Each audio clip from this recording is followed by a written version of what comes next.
یہ آرٹیکل پڑھنے کے بعد آپ کو معلوم ہوگا کہ اصل خرابی کیا ہے۔ عام الفاظ میں جب تک کنواں صاف نہیں ہوتا اس وقت تک آپ کو پاک پانی نہیں ملے گا اور آپ ہر کوشش بے معنی اور رائگاں ہوگی۔ سارا قصور آئین کے آرٹیکل 268 کا ہے۔ اگر ہم سچ میں اصلاحی حوالہ چاہتے ہیں تو ہمیں معلوم ہونا چاہیے کہ مسائل کی بنیادی دستور پاکستان کے آرٹیکل 268 کی ذیلی دفعات میں ہے۔ آئیے آج ہم اس معاملے کو تفصیل سے سمجھنے کی کوشش کرتے ہیں کہ ہمیں پاکستان کے وقت ہمیں 3 بنیادی باتوں کو طے کرنا تھا۔ پہلی بات یہ ہے کہ ہمارا آئین کیا ہوگا۔ ہم نے طے کر لیا کہ جب تک ہم اپنا آئین نہیں بنا لیتے انڈیا ایکٹ 1935 ہمارا عبوری آئین ہوگا، اور یہی بات انڈین انڈیپنڈنس ایکٹ میں بھی کہا گئی تھی۔ جب تک ہم اپنا آئین نہ بنا لیتے ہم برطانوی ڈومینین رہتے اور جارج ششم ہماری آئینی سربراہ ہوتے۔ چنانچہ 1952 تک ہمارا ششم ہماری آئینی سربراہ رہے اور ان کی وفات سے لے کر 23 مارچ 1956 تک ملکہ برطانیہ ہماری آئینی سربراہ رہی۔ جب ہم نے مارچ 1956 میں اپنا آئین بنا لیا تو برطانوی بادشاہت بھی ختم ہو گئی اور گورنر جنرل کا عہدہ بھی ختم ہو گیا۔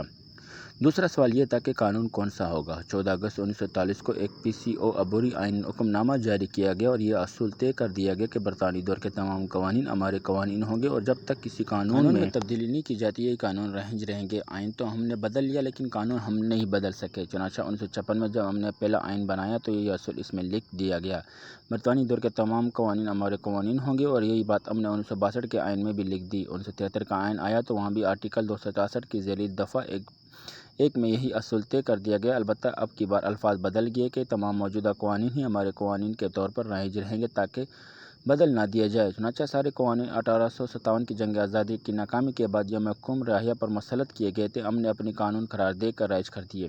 وہی 1861 کی پالیسی، وہی 1860 کی تعزیرات پاکستان، فرض اٹھا کر دیکھ لیجیے کوئی قانون پونے 200 سال پرانا ہے یا کوئی 200 سال پرانا۔ برطانیہ نے رعایا کی زمین سرکاری ضرورت کے تحت معمولی سی قیمت پر ہتھیارنے کے لیے 1894 میں لینڈ ایکوزیشن ایکٹ متعارف کرایا۔ آج تک اس زمانہ قانون کو نہ صرف ہم پھرتے ہیں بلکہ ہم نے اس میں یہ تبدیلی بھی کر دی کہ سرکاری ضرورت میں ہاؤسنگ کالونی بھی شامل ہوتی ہے، اور اگر کسی سیٹ نے کئی ہاؤسنگ سیکٹر بنایا ہے یا اشرفیہ کے لیے کوئی کالونی بنانی ہے تو غریب سے اس کی زمین جبراً معمولی قیمت پر ہتھیائی جا سکتی ہے۔ اسلام آباد میں حال ہی میں سپریم کورٹ کے وکیلوں کے لیے جو سیکٹر بنایا گیا ہے، زمین کے مالک غریب کسان اسی قانون کی وجہ سے مقدمہ ہار گئے، انہیں زمینوں سے نکال دیا گیا اور اب وہاں سپریم کورٹ کے وکیل قیام پذیر ہوں گے اور انہیں آتے جاتے دیکھ کر رعایا نعرے لگائے گی کہ ریاست ہوگی ماں کی جیسی۔ اور یہی حالات DHA بیریا ٹاؤن اور دوسرے لاتعداد ہاؤسنگ کالونیوں کی ہیں۔ تیسرا سوال یہ ہے کہ عمال حکومت یعنی ملازمین کہاں سے آئیں گے، اور انڈین انڈیپنڈنس ایکٹ کے طے کر دیا ہے کہ ہم نے مان لیا ہے کہ تمام ججز اور جو بیوروکریٹ جو پاکستان کے وقت برطانیہ کی سرکار کے لیے خدمات انجام دے رہے تھے اب نئی ریاستوں میں انہی ٹرمز اینڈ کنڈیشن پر چلے جائیں گے اور انہیں تمام مراحل دستیاب رہیں گے۔ اب حالات یہ تھے کہ ان افسران نے یہاں سول سرونٹ کے طور پر نہیں بلکہ ایک آقا کی حیثیت سے رعایا پر حکومت کی تھی، اور ان کے طور پر ان کی تربیت انہی خطوط پر ہوئی تھی کہ آپ اس رعایا کے حاکم ہوں گے۔ چنانچہ اس سول سروس کے حاکم کی نفسیات کا پورا ایک کلچر ہمارے حصے میں آ گیا۔ ان کی رہائش، ان کے مراحات، ان کے تلے ملے اور ان کے ناز نخرے آج بھی وہی ہیں جو اس دور میں تھے، اور اسی روایت کے نگہبان ہیں جو رعایا پر مسلط کی گئی تھی۔ Police, assistant commissioner, deputy commissioner وغیرہ کا منصب جو 1857 کی جنگ آزادی کے بعد خاص مقصد کے لیے تخلیق کیا گیا تھا آج بھی اسی رونیت مراحات کے ساتھ موجود ہیں۔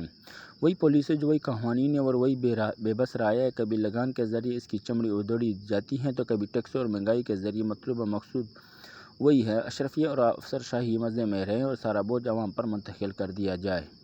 برطانیہ کی ایک غاصب قوت تھی اور ہندوستان میں حکومت، چنانچہ افسر شاہی اور قوانین ایک خاص سوچ کے ساتھ بنائے گئے، ہم نے دونوں کو گود لے لیا اور نہ افسر شاہی کا ڈھانچہ بدلا نہ قانون۔ چنانچہ آج ہمیں یہ دیکھ کر حیرت نہیں ہونی چاہیے کہ کمشنر سرگودا 104 کینال کے گھر میں رہتے ہیں اور امریکی صدر وائٹ ہاؤس سے تھوڑے سے چھوٹے محل میں۔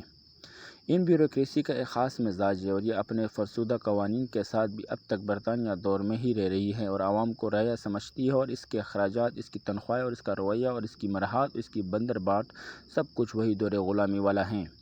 برطانیہ نے خود تو ہندوستان سے جانے والے افسران سے مختلف طریقوں سے نجات حاصل کر لی، یہ ہندوستان سے آئے اور ان کی نفسیات آقا والی بن چکی ہے، جبکہ برطانیہ میں ہمیں پبلک سرونٹ چاہیے، آقا نہیں چاہیے، لیکن ہم پاکستان میں ایسا کچھ نہیں کر سکے۔ وہی انگریز والا دور والا رویہ، وہی زبان، وہی بول چال، وہی رہن سہن، وہی مقامی لوگوں سے نفرت ہے، ہماری بیوروکریسی، اور یہ ہے کہ ہمارا قانون، اور یہ ہے کہ ان کی مراحات۔ چنانچہ اپنا حال دیکھ لیجیے اور ان کے مزے دیکھ لیجیے، معاشی بوجھ ڈالا جاتے ہیں تو عوام پر ٹیکس لگائے جاتے تو عوام پر بیوروکریسی کی مراحات و عنایت پر کوئی بات نہیں کرتا۔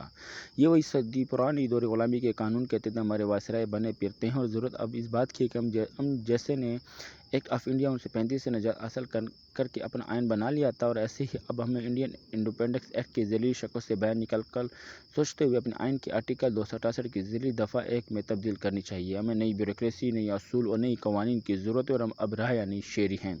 آپ کو ویڈیو کیسے لگی؟ پسند آئی ہو تو ویڈیو کو لائک، سبسکرائب اور دوستوں کے ساتھ شیئر کریں۔ ایٹ دا لاسٹ، اللہ حافظ۔